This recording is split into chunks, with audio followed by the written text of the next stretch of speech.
Amigos hermanos, bienvenidos a este domingo 25 del tiempo ordinario.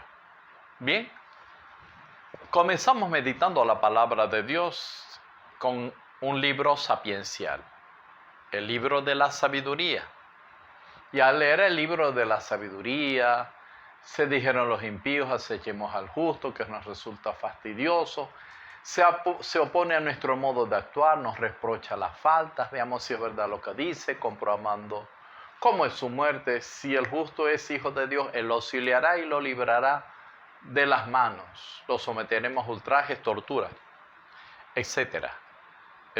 Pues nos da la impresión de que esto fuera como la película de Jesús, el juicio de Jesús, la pasión de Jesús.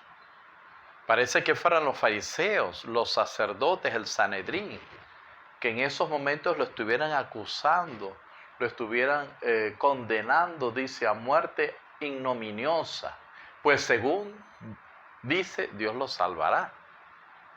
Esa es la lectura cristiana que hacemos, no podemos evitar que esta parte de sabiduría se nos parezca también a los pasajes del Cántico del Siervo de Yahvé y por supuesto a la pasión de Jesús, ¿verdad?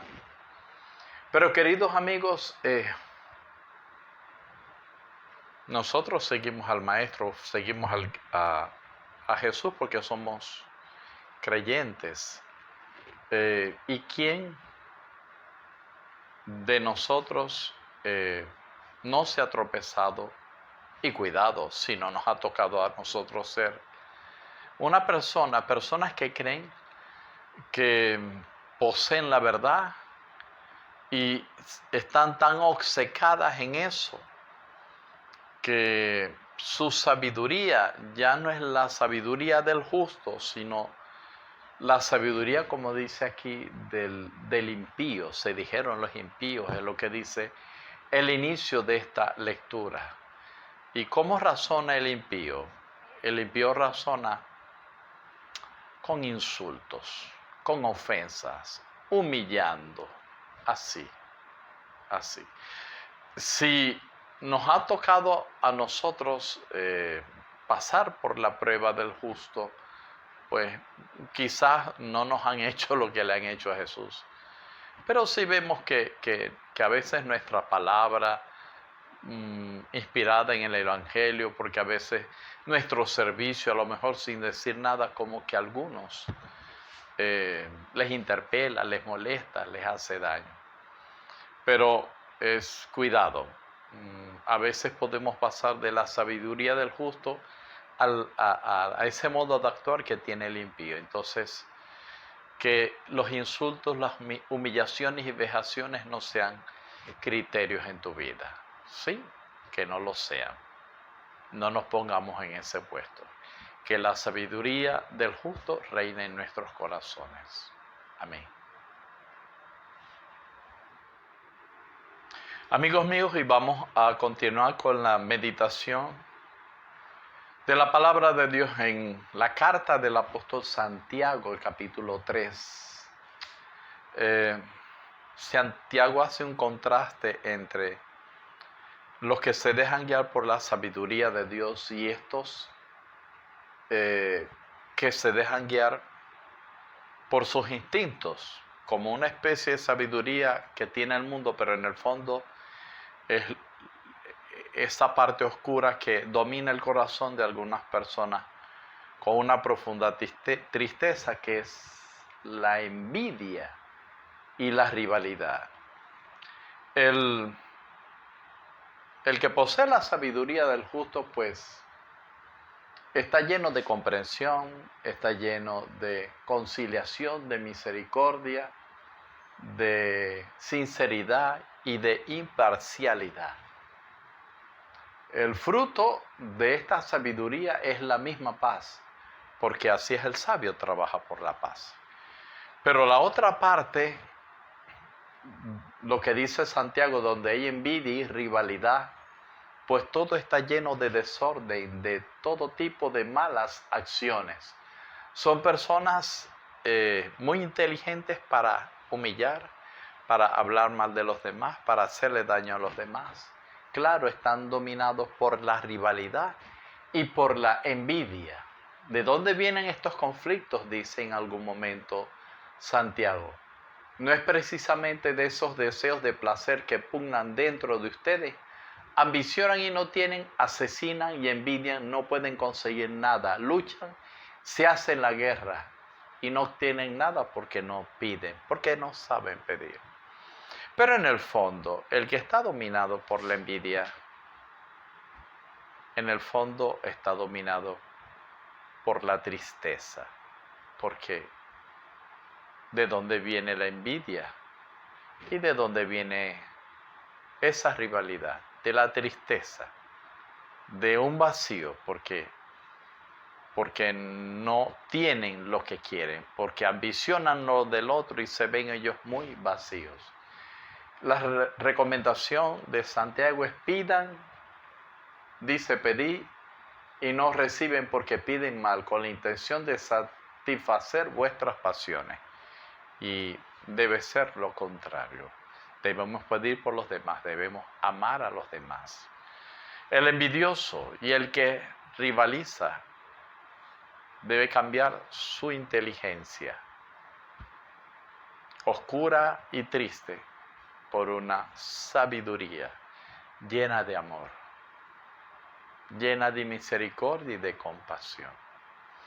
Qué triste que a veces en nuestras comunidades existan estas situaciones, pero bueno, por algo la palabra de Dios lo dice. Ayudemos a los envidiosos, ayudemos a estas personas que viven en una pugna continua, porque en el fondo los domina la tristeza y no son felices.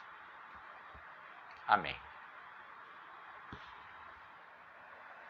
Amigos, y vamos con la meditación del Evangelio según San Marcos. Jesús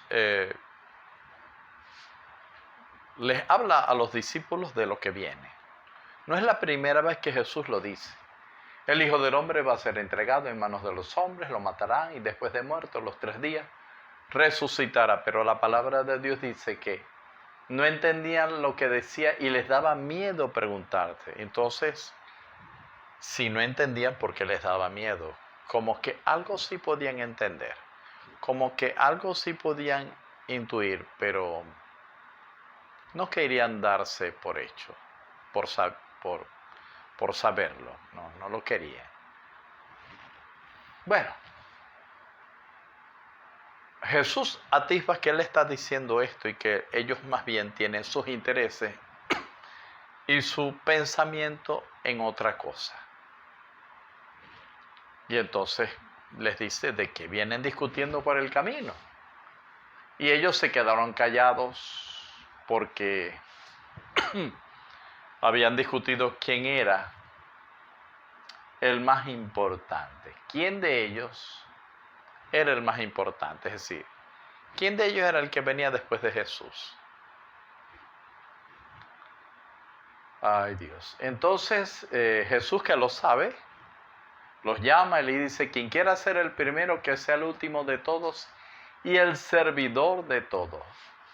Entonces hay que ser último y servidor. Primero los demás, de último tú.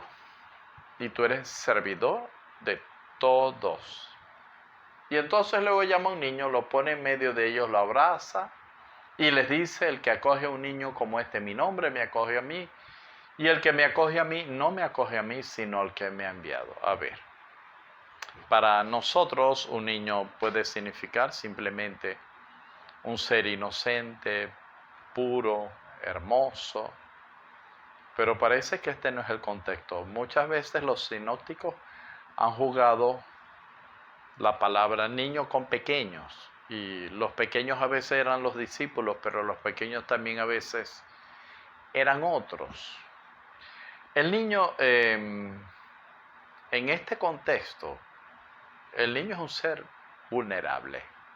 El niño es el último de todos. El niño no habla, no puede decir nada. El niño no es considerado todavía como que persona, es el último de todo. Es el último de todo, es posesión de sus padres. Entonces, este niño, y como hemos dicho, es el más vulnerable, el más débil de todos, son los leprosos, los ciegos, los sordomudos, los endemoniados, los pecadores rechazados por la sociedad. Esos son los vulnerables, los niños. Entonces, hay que acogerlos en el nombre de Jesús, como si lo acogiéramos a Él, a los pobres, a los enfermos, a los indefensos. Y dice, y el que me acoge a mí, no me acoge a mí, sino al que me ha enviado. Esa es la voluntad. Identifiquemos los niños, los vulnerables de nuestra sociedad. No precisamente son los más puros siempre, no precisamente, sino los marginados. Amigos, que esta palabra y producto de la meditación que hagamos con ella, encuentre en nosotros acogida, encuentre en nosotros apertura y que nos ayude a ser servidores, a no ser los primeros y a acoger a los más vulnerables, porque así descubrimos la presencia de Jesús en ellos, y al acogerlo a Él en los demás, también acogemos al que ha enviado Jesús, a Dios Padre. Dios te bendiga en el nombre del Padre y del Hijo y del Espíritu Santo.